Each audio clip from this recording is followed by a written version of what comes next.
tudo bem com vocês? Sou a professora Kelly O'Hara, enfermeira. Estamos aqui em mais um vídeo da nossa disciplina de Anatomia e Fisiologia Humana 1. Hoje o tema do nosso vídeo será o nível celular de organização. Então nós estaremos falando aqui de citologia, certo? O estudo das células. Os nossos tópicos nós iremos iniciar falando sobre a membrana plasmática, logo após citoplasma e o núcleo da célula, certo? Vamos lá.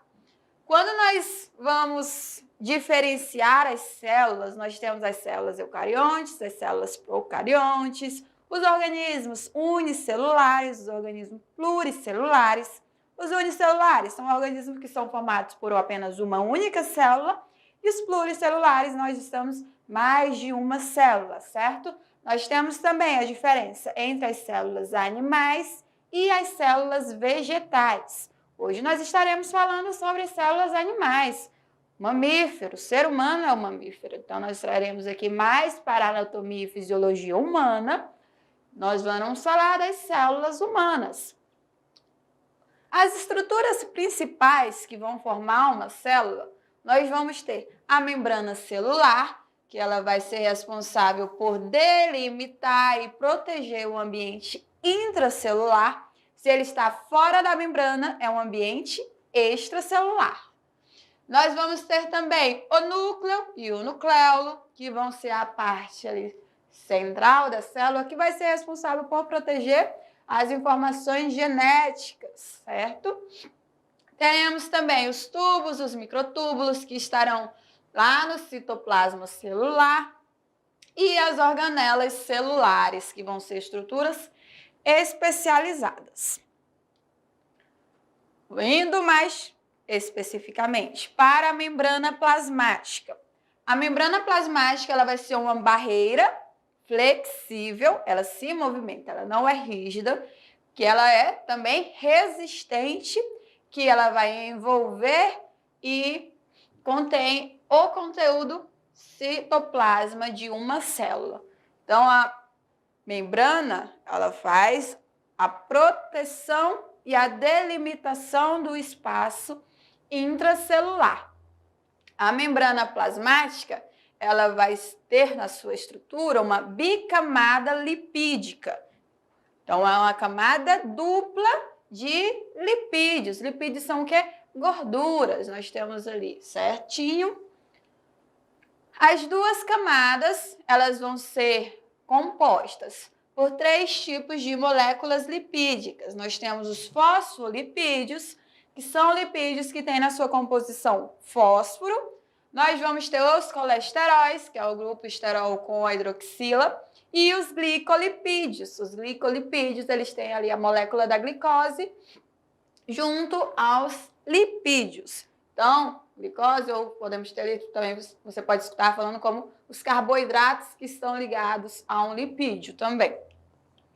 Cerca de 75% desses lipídios da membrana plasmática vão ser os fosfolipídios, contém fósforo. Em presentes em menores quantidades, nós vamos ter o colesterol, cerca de 20%. O colesterol, conforme eu falei, ele vai ser um esteroide ligado ao grupo hidroxila, certo? Hidroxila é o hidrogênio mais oxigênio que forma esta molécula. E os vários glicolipídios, eles vão formar ali cerca de 5%. As funções da barreira plasmática, ali, da membrana plasmática, ela funciona como uma barreira que separa o meio intracelular do meio extracelular. Lá no meio extracelular, nós vamos ter o quê? Líquido extracelular, que pode ser também de líquido intersticial, pode ser chamado também deste nome. Já no ambiente intracelular, nós vamos ter os líquidos, as proteínas, estão envolvidas ali no citoplasma. Ela vai controlar o fluxo de substâncias para dentro e para fora da célula. Ela deixa entrar aquilo que vai servir de nutriente para a célula, oxigênio, glicose também, ou quando vai ocorrer ali a fagocitose, que uma célula vai envolver uma segunda célula para que ela elimine aquela segunda célula. E após a digestão, após o metabolismo também dos nutrientes, ela vai excretar os substratos ali que vai ser resultante do metabolismo celular. É o que ela não vai utilizar mais. Ela excreta também pela barreira, pela membrana plasmática, ela vai controlar. A membrana plasmática, ela também vai ter proteínas de ligação que elas vão auxiliar a identificar uma célula a outra célula. Por exemplo, as células do nosso sistema imunológico, elas precisam identificar células de micro-organismos que são patológicos, que eles vão causar alguma doença. E do mesmo modo, ela precisa identificar as células próprias do organismo para que ela não ataque as células que são próprias daquele organismo vivo, certo? Então, essas proteínas vão fazer parte ali da comunicação celular. Ela também vai participar na sinalização intercelular. Também nós vamos ter as proteínas na membrana plasmática. Um exemplo vai ser também no sistema imunológico, quando nós temos as células mensageiras ou os marcadores celulares que uma determinada célula do sistema imunológico vai lá e marca o micro-organismo patológico, a bactéria ou o vírus, para uma segunda célula, o monócito, que vai fagocitar para eliminar a célula invasora, certo? Então, uma célula vai lá e sinaliza, pode ser ali o linfócito T que vai auxiliar e vai marcar, e vem o monócito e vai fagocitar aquela célula. As proteínas que estão na membrana celular, ao longo da membrana celular, elas podem ser classificadas como integrais ou periféricas, de acordo com o modo em que elas vão se ligar na membrana celular, certo? Então, quando é uma proteína integral, significa que ela está firmemente ligada e ela atravessa toda a camada da membrana celular. Ela vai do ambiente extra até o ambiente intracelular. Já a membrana periférica, como ela diz, já está na periferia. Ela pode estar mais ligada a uma camada interna ou mais ligada a uma camada externa. Então, ela não atravessa a membrana completamente. As proteínas integrais, elas vão se estender através da bicamada lipídica e estão firmemente ligadas a ela. Geralmente, os tipos de lipídio nas membranas eles vão variar pouco, mas isso também vai depender de acordo com a função celular, se aquela célula é uma célula especializada. Outra função, outra característica da membrana celular é que ela é uma estrutura fluida, certo? As membranas que estão ligadas, as proteínas que estão ligadas à bicamada lipídica, elas vão meio que passear ao longo da membrana. Elas não ficam fixas em um só local. Essa característica é chamada de fluidez de membrana. Então, todas aquelas estruturas ali, os lipídios e as proteínas que estão formando a bicamada, elas vão se mudar de local.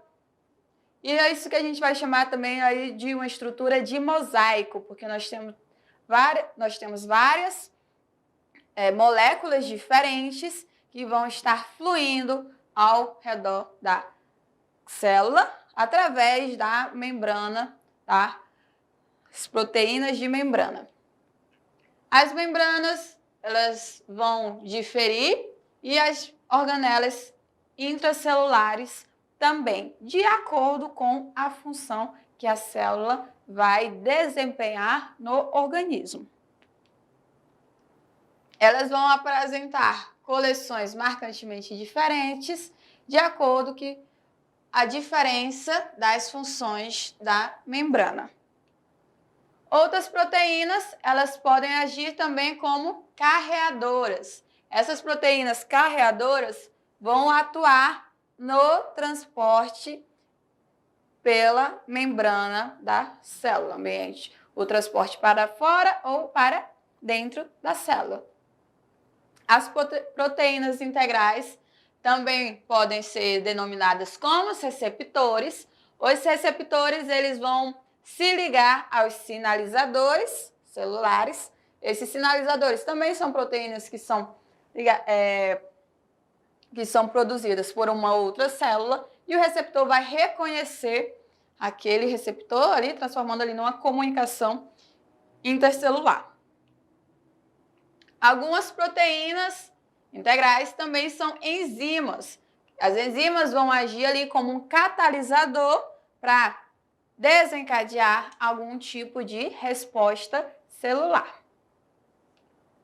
As reações químicas específicas na superfície ou interna ou externa da célula. Então, aquela enzima catalisadora, ela pode catalisar uma reação extra ou intracelular, tanto do metabolismo da célula ou a resposta que ela vai estar ali reagindo a algum tipo de comunicação intercelular. As proteínas integrais também vão agir como ligantes que ancoram as proteínas nas membranas plasmáticas. Então, ela também segura aquela proteína na membrana plasmática. Ela age ali fazendo a conexão entre os lipídios da camada lipídica. As células vizinhas vão se unir umas às outras ou através dos filamentos proteicos dentro e fora da célula. Lembra lá que quem vai formar os tecidos são várias células. Elas precisam estar juntinhas. Ali a gente utiliza a analogia dos tijolinhos que vão formar uma parede. Os tijolinhos são as células que vão formar um tecido. Elas precisam estar entrelaçadas, conectadas para estarem seguras, fixas no local. Os glicolipídios e as glicoproteínas da membrana também podem funcionar como marcadores de identidade celular, para dizer que aquela célula é responsável, o que ela faz, para dizer o que ela é, qual a especificidade dela. As membranas são estruturas fluídas, ou seja, a maioria dos lipídios de membrana vão se movimentar, vão girar e mover lateralmente com facilidade na sua metade da bicamada.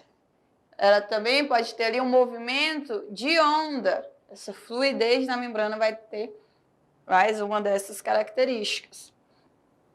A fluidez ela vai depender tanto do número de ligações duplas nas caudas de ácidos graxos dos lipídios, e as membranas plasmáticas também vão permitir que algumas substâncias passem com mais facilidade do que outras.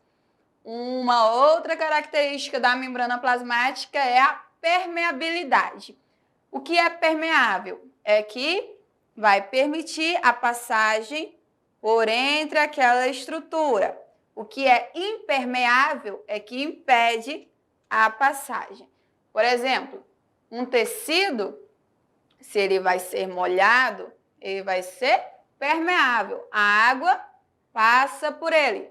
Se é um tecido impermeável, ele vai ser ali, um plástico, tecido plástico, por exemplo, ele impede que ele absorva a água. Então, ele atua como uma barreira. A membrana, ela precisa permitir que nutrientes passem, que substratos passem também. Então, essa característica vai ser chamada de permeabilidade seletiva. Somente o que a célula tem interesse para ela vai atravessar a bicamada lipídica. Essa propriedade chamada de permeabilidade seletiva.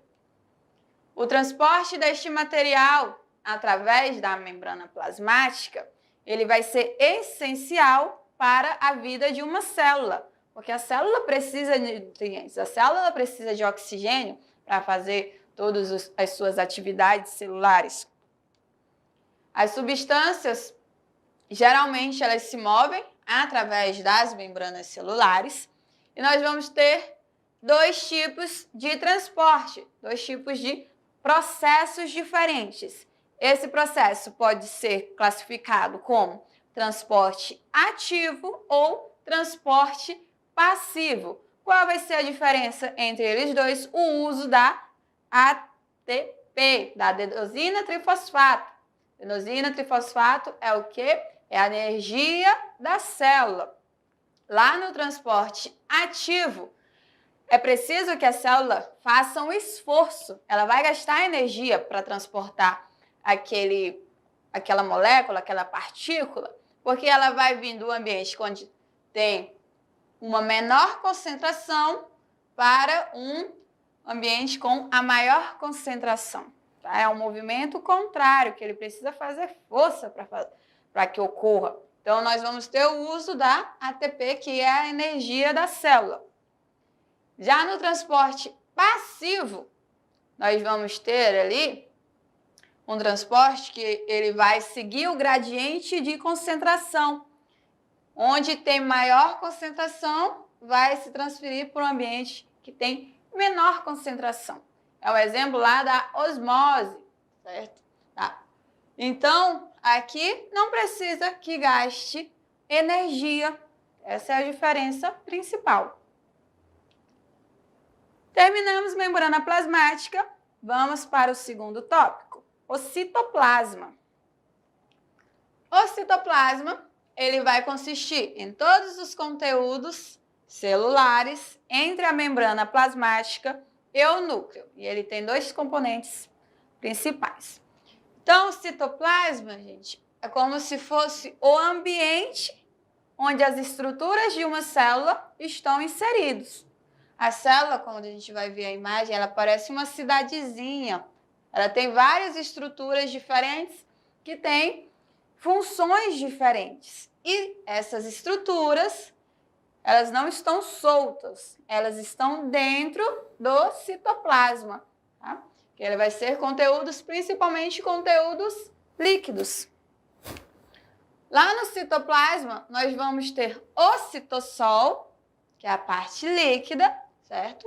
E nós temos as organelas. As organelas vão ser as estruturas que têm as funções específicas dentro da célula.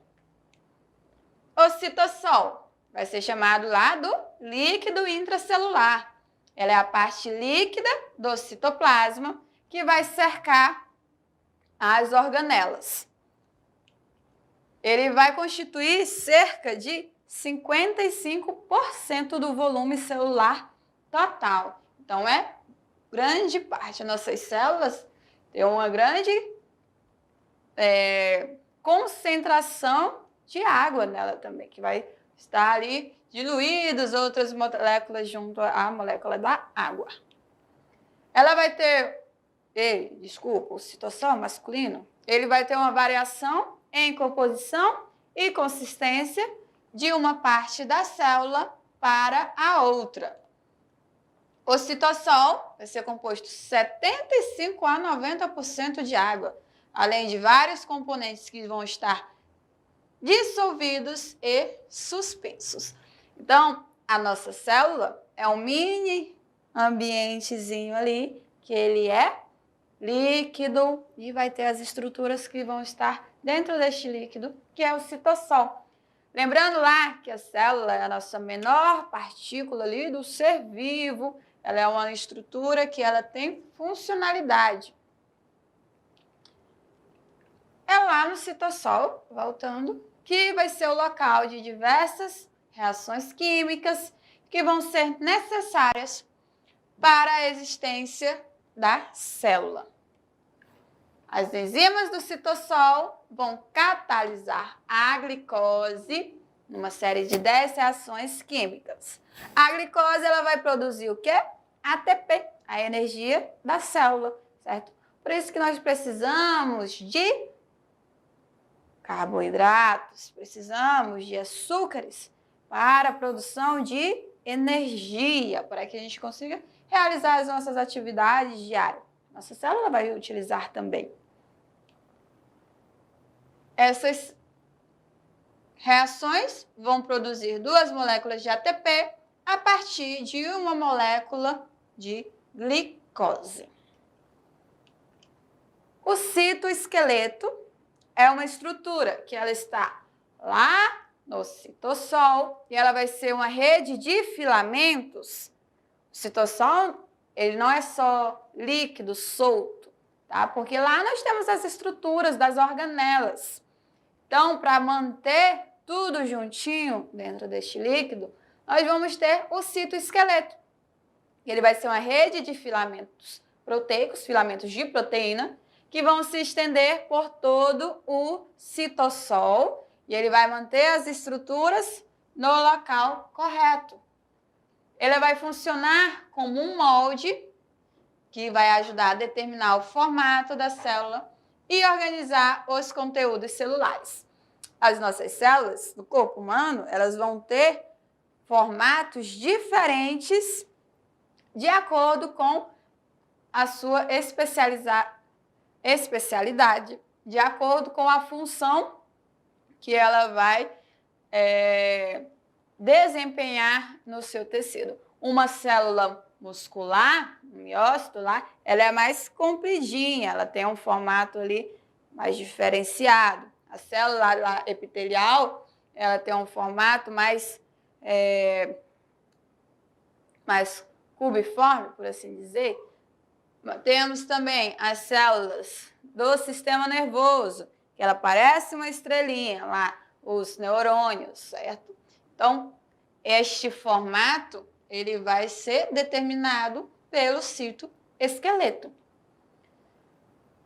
Ele também vai auxiliar, ajudar a movimentar as organelas na célula, os cromossomos durante a divisão celular e células inteiras, como os fagócitos. Fagócitos são células que fagocitam outras células. Elas comem uma outra célula e desmancha ela, tá? Então, para movimentar essas estruturas dentro da célula, o citoesqueleto também vai estar atuando. Os microfilamentos são as estruturas ali mais de menor calibre do citoesqueleto, que ela vai ajudar a movimentar as organelas na célula, os cromossomos durante a divisão celular e as células inteiras, como os fagócitos. Os microfilamentos são os elementos mais finos do citoesqueleto. Nós temos 3 elementos ali no citoesqueleto que vai ser diferenciado de acordo com a espessura. Eles vão ser compostos por proteína actina e miosina e são prevalentes na extremidade de uma célula. Ele parece uma redinha ali, ó, de fios entrelaçados. Funções gerais. Vai ajudar a gerar um movimento e fornece uma sustentação mecânica para a célula. Os filamentos intermediários, eles estão no meio ali, são um pouquinho mais grossos. Eles vão estabilizar o posicionamento das organelas, como o núcleo, e ajudam a ligar as células umas nas outras. Então, elas também têm aderência. Aqui está na corzinha marrom e ele vai ser mais grosso, segurando ali as estruturas. Os microtúbulos, são ali o nosso terceiro que nós estamos falando, vão ser os maiores componentes do citoesqueleto e eles são tubos longos. Eles vão ajudar a determinar o formato celular. Também vão agir no movimento das organelas, como as vesículas secretoras. Que é organela? Professora, falamos tanto de organelas. O que é organelas? São estruturas especializadas na célula com formato característico. O núcleo é uma organela, o lisossomo é uma organela, o complexo de Golgi é uma organela. Então, organelas são estruturas internas dentro da célula que vão ter uma função específica, como se fossem mini fábricas a cozinha da célula, que vai produzir energia, que vai fazer síntese de DNA, síntese de RNA. Então, as outras estruturas que nós vamos estar falando aqui para frente vão ser organelas. Elas têm estruturas especializadas e são com formatos característicos. Elas vão realizar funções específicas em crescimento, manutenção e reprodução das células. Nós estamos aí nos processos celulares. Embora elas tenham funções diferentes, frequentemente as organelas vão cooperar para a manutenção da homeostasia. Então, elas trabalham em conjunto. Uma está dependendo ali do processo da outra também, para que todos alcancem juntos o equilíbrio dinâmico, a homeostasia. Uma outra estrutura que nós temos nas células são os cílios e os flagelos. Eles são estruturas diferentes, tá? Normalmente, uma célula ou ela tem o cílio ou ela tem o flagelo. Ela não tem os dois juntos. Elas vão ser características de células especializadas de algum tipo de tecido. Eles vão ser microtúbulos, certo? São projeções de microtúbulos que vão ser denominados os cílios e os flagelos. E eles são projeções móveis que estão na superfície celular. Então, ele está para o ambiente externo da célula. Os cílios, eles são em maior quantidade, e se parecem com pelos, são curtos e numerosos e vão se estender a partir da superfície celular. Então, ela recobre toda ali a membrana, vários cílios. Os cílios, ele vai ter um movimento de remo, tá? E ele vai ser presente ali, por exemplo, em células do sistema respiratório, tá? Os cílios, eles vão ter a característica diferente do flagelo. Nós vamos diferenciá-los. O flagelo, ele tem uma estrutura semelhante ao cílio, mas eles são mais longos. E o movimento do flagelo é um movimento helicoidal. Aí ele funciona ali como um motorzinho que ele vai movimentar. Os cílios, diferença, ele movimenta líquido ao longo da superfície celular. Tá? Então, a célula está lá no local, várias células juntas, e elas vão movimentar os cílios para movimentar o que está fora da célula. Então, ele movimenta líquido no ambiente extracelular. Tá mandando, tá mandando, tá mandando. Já o flagelo, ele funciona como um motorzinho para uma célula inteira. Ele vai movimentar a célula. O exemplo mais comum é o espermatozoide, tá? Que ele precisa se movimentar para encontrar o óvulo até realizar ali a fecundação, ok? Diferença principal, cílios são menores, movimento ali diferente, movimento de remada, e ele movimenta líquido fora da célula. Flagelo, ele faz movimento ali helicoidal ou de hélice, e ele movimenta a célula inteira. Próximo, nós estamos lá nas organelas, então vamos falar dos ribossomos. Os ribossomos, eles são locais de síntese proteica. Síntese, estão produzindo proteínas. Os ribossomos, eles vão ter este nome porque eles vão refletir o seu alto conteúdo de um tipo de ácido, ácido ribonucleico, o RNA, ribossômico ou rRNA. Então, nós temos uma grande concentração. Os ribossomos, eles vão atuar em conjunto com o retículo endoplasmático e vão sintetizar as proteínas, que vão ser destinadas a serem inseridas na membrana plasmática ou vão ser secretadas fora das células, certo? Então, ele produz ou vai essa proteína para a membrana plasmática ou ele vai ser descartada porque não vai ter uso para aquela célula. Os ribossomos livres, eles também podem sintetizar proteínas que vão ser utilizadas no citossol. Todo mundo já lembra o que é o citossol, certo? Então, elas vão estar ali, passando do ribossomo. Quem foi que a gente falou que ali atua junto com o ribossomo? O retículo endoplasmático. O retículo endoplasmático, ele vai estar ligado ali próximo ao núcleo da célula e ele vai ser uma rede de membranas na forma de saco ou túbulos achatados. Essa estrutura aqui próxima. Nós temos dois tipos de retículo endoplasmático, tá? E esse retículo endoplasmático, ele vai se estender da membrana nuclear, certo?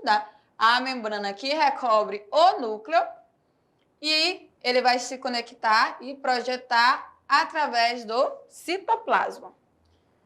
As células, elas contêm dois tipos diferentes. Lembra que eu já comecei a falar sobre esse assunto. Cada um com a sua própria estrutura e a sua função diferente.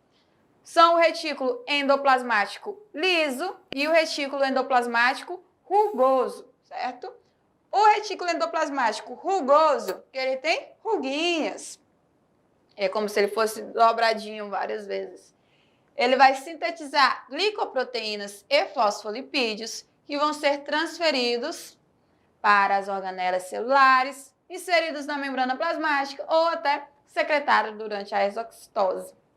Então, ele sintetiza glicoproteínas, glicose ou carboidrato mais proteína e fosfolipídio, lipídio e fósforo, que nós falamos que também são moléculas que fazem parte da estrutura da membrana plasmática. O retículo endoplasmático liso, que é o outro tipo, ele vai sintetizar ácidos graxos e esteroides. Aqui nós estamos falando ainda de gordura, como os estrógenos e testosterona.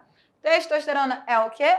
Um hormônio, é um hormônio sexual masculino, e o estrógeno também ele é um hormônio sexual, porém ele é feminino. E ele vai também inativar ou detoxificar fármaco e outras substâncias potencialmente perigosas. Isso, da parte da detoxificação, ela vai ocorrer nas células lá do fígado. Lembra que o nosso fígado ele também faz parte ali do metabolismo dos medicamentos? O retículo endoplasmático liso vai fazer um papel nessas substâncias que podem ser potencialmente perigosas para aquele organismo. O retículo endoplasmático liso também remove o grupo fosfato da glicose, 6-fosfato, e armazena os íons de cálcio que vão provocar a contração das células musculares. As células musculares elas vão ser responsáveis pelo movimento circular. Para que ocorra ali a contração e o relaxamento, nós vamos precisar utilizar cálcio para este movimento. Próximo, complexo de Golgi. O complexo de Golgi, ele vai estar presente ali neste processo, já está relacionado aos ribossomos e o retículo endoplasmático liso, que essas proteínas que foram produzidas por esses dois, elas vão ser transportadas posteriormente para outras regiões das células, certo? Ela vai estar ali distribuída pelo citoplasma. O complexo de Golgi, ele vai modificar, selecionar, empacotar e transportar as proteínas que foram recebidas do retículo endoplasmático rugoso. Então, o RR rugoso, ele produz, ele sintetiza. E o complexo vai lá ver, isso aqui presta, isso aqui não presta. Ele vai selecionar o que vai ser utilizado, ele transporta para a exocitose, se não quer, ele modifica se vai ser utilizado para algum outro processo. Ele vai formar as vesículas secretórias, que vão liberar as proteínas processadas por exocitose no líquido extracelular. Então, o substrato, aquele que não vai ser utilizado, ele forma essa vesícula e ele manda para fora da célula. Não vai ser mais necessário. Descartou. E ele também forma essas vesículas membranosas que vão direcionar novas células para a membrana plasmática. Além disso, ele ainda forma vesículas de transporte que vão carregar essas moléculas para outras organelas, como os lisossomos. Então, entra aí naquela parte que ele estava selecionando e distribuindo moléculas para as outras organelas que vão utilizar para realizar ali as suas funções, não é? Como o lisossomo. Os lisossomos são vesículas recobertas por membrana que vão se formar a partir do complexo de Golgi, tá? Então, ele já é secundário ao complexo de Golgi. Os lisossomos, eles vão ser semelhantes aos peroxissomos. Os peroxissomos são outro grupo de organela que vão ser menor que os lisossomos, vão ser menores. Eles também podem ser denominados de microcorpos e eles contêm várias oxidases. As enzimas oxidases, normalmente quando a gente tem esse sufixo, ase, ele está relacionado às enzimas, certo? Oxidase, então, oxigênio. Essas enzimas, elas podem oxidar, remover o átomo de hidrogênio de várias substâncias orgânicas. Os aminoácidos e os ácidos gráficos, eles vão ser oxidados nos peroxissomos como parte do metabolismo normal. Então, ele está utilizando aquele aminoácido, aquele ácido graxo, depois que ele é oxidado, acabou o uso dele, vai ser excretado. Os peroxissomos também vão ter outras enzimas que vão oxidar as substâncias tóxicas, como o álcool. Sei que você gosta de tomar o álcool, mas ele não é saudável, é uma substância tóxica. Funções dos lisossomos, que nós passamos dele um pouquinho. Os lisossomos, eles vão digerir as substâncias que entram na célula pela endocitose e transportam os produtos finais da digestão para o citossol. Então, ele vai digerir, ele faz o metabolismo daquela molécula quando há uma endocitose. Endocitose para trazer para dentro da célula. Exocitose para excretar para fora da célula. E ela vai realizar também a autofagia, a digestão de organelas desgastadas. Essas organelas que estão lá nas células, essas estruturas especializadas, elas também têm um ciclo de vida. Chega algum momento que ela não vai ter mais um desempenho, ela não vai mais fazer a atividade dela corretamente. Então, a autofagia, ela vai comer uma própria parte dela. A si mesma, fagia de comer. Então, os lisossomos fazem ali a autofagia das organelas desastradas para serem excretadas.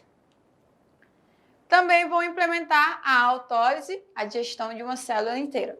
As células, gente, a gente tem o que chamamos de morte celular programada. Chegou um momento que aquela célula ela deixou de cumprir o papel dela, ela morre. É uma autolise, certo? Então, o lisossomo também vai ter função neste processo. E ele permite também a digestão extracelular. Mitocôndrias, outra organela. As mitocôndrias, elas também podem ser chamadas de usina de força da célula, porque elas vão produzir a energia, elas vão gerar a maior parte da ATP por meio da respiração aeróbica, que requer oxigênio. As nossas células precisam de oxigênio e elas também precisam de glicose. Com o oxigênio e glicose, vamos produzir lá nas mitocôndrias ATP. A maioria das ATPs, das moléculas de ATP, vão requerer oxigênio. Nós vamos utilizar este nome de usina de força da célula. As mitocôndrias ativas, que estão ali nas células ativas, elas vão utilizar o ATP em uma taxa maior. As células ativas, como por exemplo, nos músculos, nos fígados e nos rins. Os rins que são dois. O fígado a gente só tem um. Então, ela vai utilizar mais ATP do que outras células. O exercício regular pode induzir um aumento de quantidade de mitocôndrias nas células musculares. O que isso significa? Precisa de mais ATP? Precisamos de mais indústriazinha para produzir mais ATP. Então, quem é a indústria? Mitocôndria, certo? Então, quanto mais mitocôndria, mais ATP que vai ser utilizada quando há esse aumento aí do exercício da atividade celular. O exercício muscular também vai permitir que as células musculares funcionem mais eficientemente. Aquela coisa, o treino faz com que nós tenhamos um desempenho melhor da função. Quanto mais nós realizamos o hábito, ele leva ali à perfeição. Funções das mitocôndrias. Gerar ATP por intermédio das reações da respiração aeróbica. Vamos também desempenhar um importante papel na apoptose. A apoptose também, ela pode ser chamada ali da morte celular programada, que é quando a célula vai morrer. Agora, o nosso último tópico, estamos chegando ao final da nossa aula. Nós vamos falar sobre o núcleo da célula. O núcleo da célula, gente, ele vai ser uma estrutura esférica ou oval, que em geral é uma característica mais proeminente da célula. Se você for pesquisar vídeos de células lá que vão ser visualizadas por microscópio, a gente sempre consegue visualizar uma parte mais escurinha no centro da célula, que essa parte mais escurinha vai ser o núcleo, que ele é mais proeminente, ele é mais visível, por assim dizer. Ao contrário das células esqueléticas e musculares, que elas vão ter múltiplos núcleos. O que isso significa, gente? Algumas células, como os eritrócitos, que são células sanguíneas, elas não possuem núcleo, mas já outras, como as células musculares esqueléticas, elas podem ter múltiplos núcleos, podem ter vários núcleos, certo? Uma membrana dupla, chamada de membrana nuclear, vai separar o núcleo do citoplasma. Então, a membrana nuclear, ela é semelhante à bicamada lipídica lá da membrana plasmática. Então, ela vai ter uma estrutura que vão ser semelhantes. Dentro do núcleo, nós vamos ter um ou mais corpos esféricos, chamados nucléolos. Os nucléolos, eles vão produzir ribossomos. Por isso, gente, que os ribossomos, lembra lá? Que eles têm uma grande quantidade de RNA, porque eles vêm lá desde o núcleo. Os nucléolos, eles vão ser o local de síntese do RNA e também de organização do RNA, o ácido ribosoxnucleico e das proteínas em subunidades ribossômicas, que vou lá para o ribossomo. No núcleo, nós vamos ter a maior parte das unidades hereditárias celulares, denominadas genes. É o nosso DNA e o nosso RNA que está protegido pelo núcleo. Tudo que diz o que vai definir as características de um ser vivo está lá nas nossas informações genéticas, no nosso código genético. Se meu cabelo é preto, se meu cabelo é cacheado, se eu sou com a pele mais escura, a pele mais clara. Tudo isso estão lá nas moléculas de DNA que vão ser protegidas pelo núcleo. Nós temos os nossos genes. Os nossos genes, eles vão ser organizados em cromossomos. Os cromossomos são filamentos de cromatina, que eles vão ser em 46 unidades. Essas 46 unidades, elas vão formar 23 pares cromossômicos. Cada 23 destes 46 vão ser herdados de cada um genitor, certo? Quando há uma alteração cromossômica, nós podemos ter algumas anomalias genéticas. Cada cromossomo, ele vai ser uma proteína longa de DNA enrolado ali, principalmente com várias proteínas. O complexo DNA, proteína e RNA vai ser chamado de cromatina. É aquela imagenzinha que a gente sempre vê lá nas ilustrações, que é a hélicezinha, duas hélices ali que estão entrelaçadas, elas vão ser ligadas. A informação genética total, que vai ser carregada pela célula de um organismo, vai ser chamada de genoma. Então, todos os nossos genes formam o genoma. Funções do núcleo. Ele controla a estrutura celular, porque ele vai falar assim, essa célula é para isso, essa célula é para assado. Então, ele diz qual é a função celular. Ele vai direcionar as atividades celulares também, e ele vai produzir os ribossomos nos nucleolos. Por que que ele direciona as atividades celulares? Ali também nós vamos ter a função, as informações genéticas, que nós vamos dizer, essa célula é daqui, essa célula vai viver até o momento X, depois desse momento chegou a hora dela falecer, depois dela dar a luz, por assim dizer, a várias células filhas. Então, nós temos o ciclo celular. E o crescimento celular também vai ser definido pelas funções do núcleo. Chegamos até o final da nossa aula. Espero que todos tenham gostado do nosso conteúdo. Acompanhem também pelo material didático de vocês. Tirem as dúvidas nas aulas presenciais e até a próxima aula.